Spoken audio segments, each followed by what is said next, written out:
The Newsday continues here on One News Now. I'm Charles Lejano.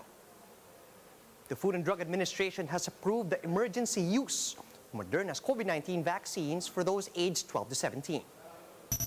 FDA Director General Eric Domingo said that the threat of the Delta variant, even for the said age group, prompted their decision.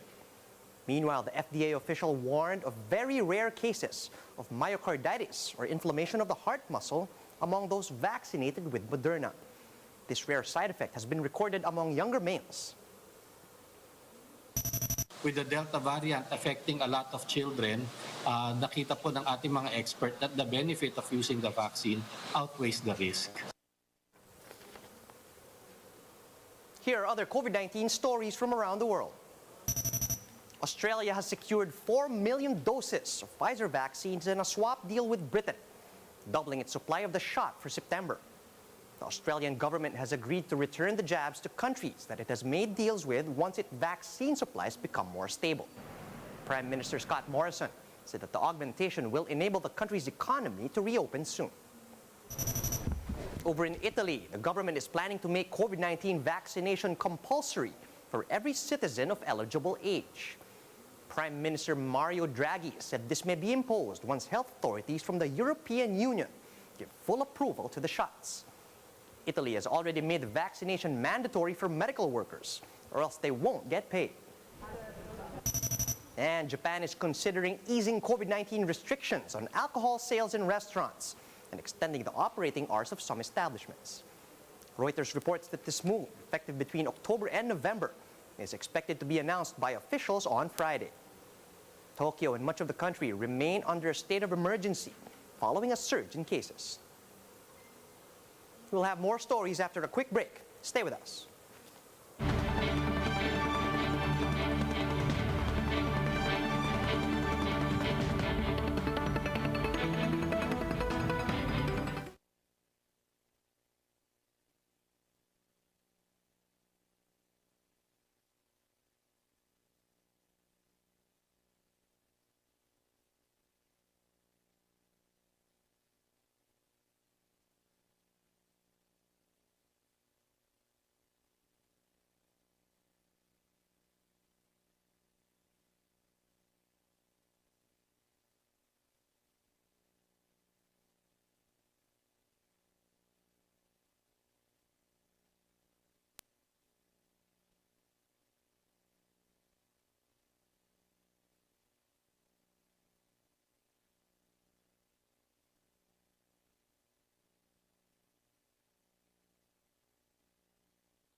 You're still watching One News Now. I'm Charles Lejano.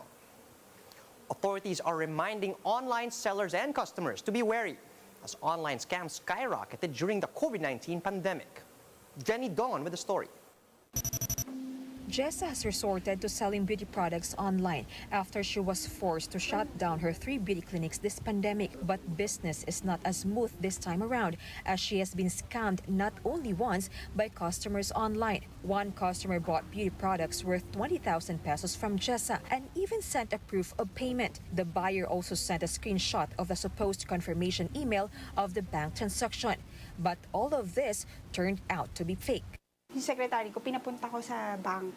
Tapos walang pumasok. Pina-check ko sa passbook. Tapos walang pumasok. Sabi ko, ate, may pumasok dyan eh. Tapos wala. And then, nag-inform na talaga yung bank na, ma'am, you need to have online app ng banking mo. This did not only happen to Jessa once. The online seller returned a supposed overpayment by a customer which turned out to be fake also. Ang gagawin nila, magsasend sila ng sobra, tapos ipapadala na yung products through Lalamove or mga courier.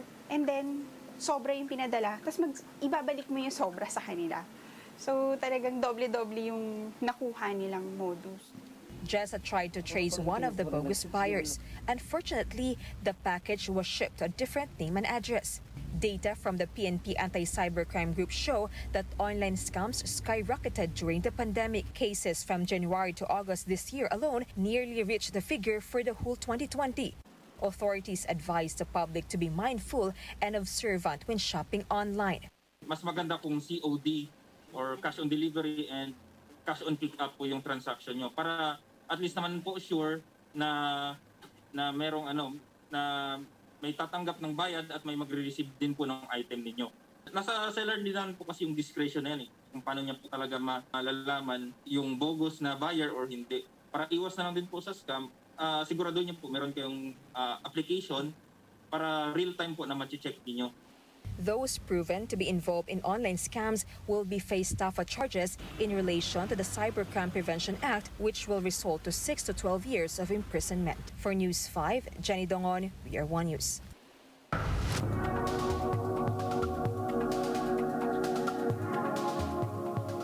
A website called Accessible Japan is helping people with disabilities make the most out of their trips. Events like the Paralympics continue to raise the visibility of sporting excellence among the disabled. More details in this Bloomberg report. So these are called Tenji blocks, and they're actually a Japanese invention.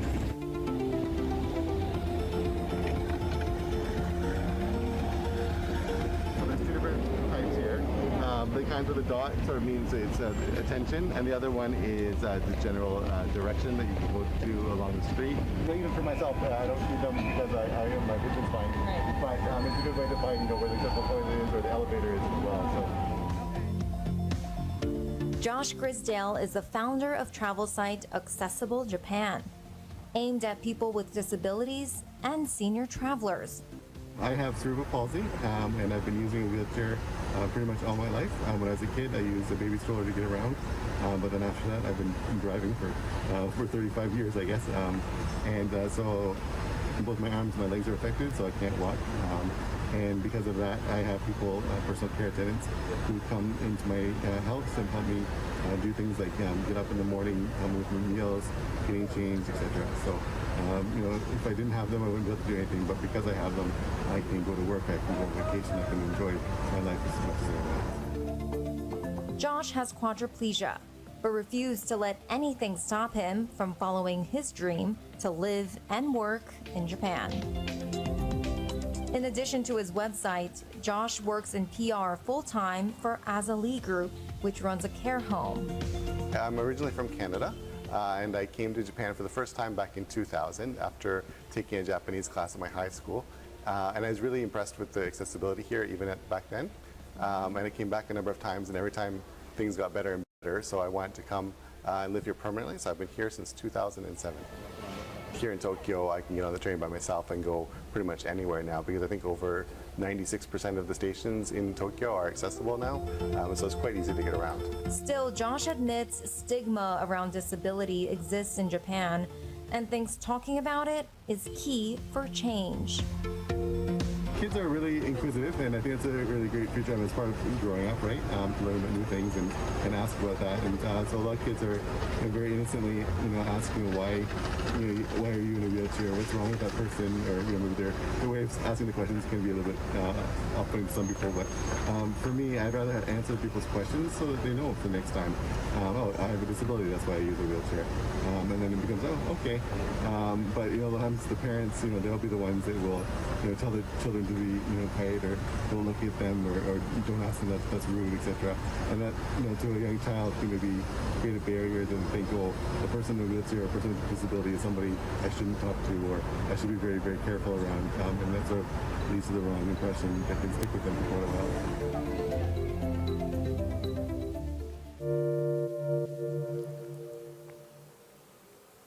Here's a quick look at today's other top stories. Senator Ping Lacson will bring up the supposed government purchase of overpriced ambulance units during the resumption of the Blue Ribbon Committee hearing next week. The upper chamber is currently investigating the mishandling of government funds to buy medical items for COVID-19 response. In sports, Team Philippines has wrapped up its Paralympics campaign in Tokyo. Wheelchair racer Gerald Mangliwan notched 8th place in the 100-meter T52 event, while swimmer Gary Bihino failed to qualify for the medal rounds of the 100-meter backstroke S6 category. Only 3 of 6 Filipino para-athletes were able to compete, after 3 others tested positive for COVID-19. And here they go again. Swedish pop group ABBA is back with a new album after 4 decades. Voyage, the group's follow-up to 1981's The Visitors, will be released in November. 2 tracks entitled I Still Have Faith in You and Don't Shut Me Down are already out. The concert, featuring digital versions of the members, will also be launched in May of 2022. For more updates, visit News 5, the Philippine Star and Business World online. Do visit our website, onenews.ph, for more in-depth analysis, and you can also catch One News on the Signal Play app. Register for a free account at www.signalplay.com so you can stream One News live anytime, anywhere. Mask on, wash hands, and stay safe, Philippines. I'm Charles Lejano. We're One News.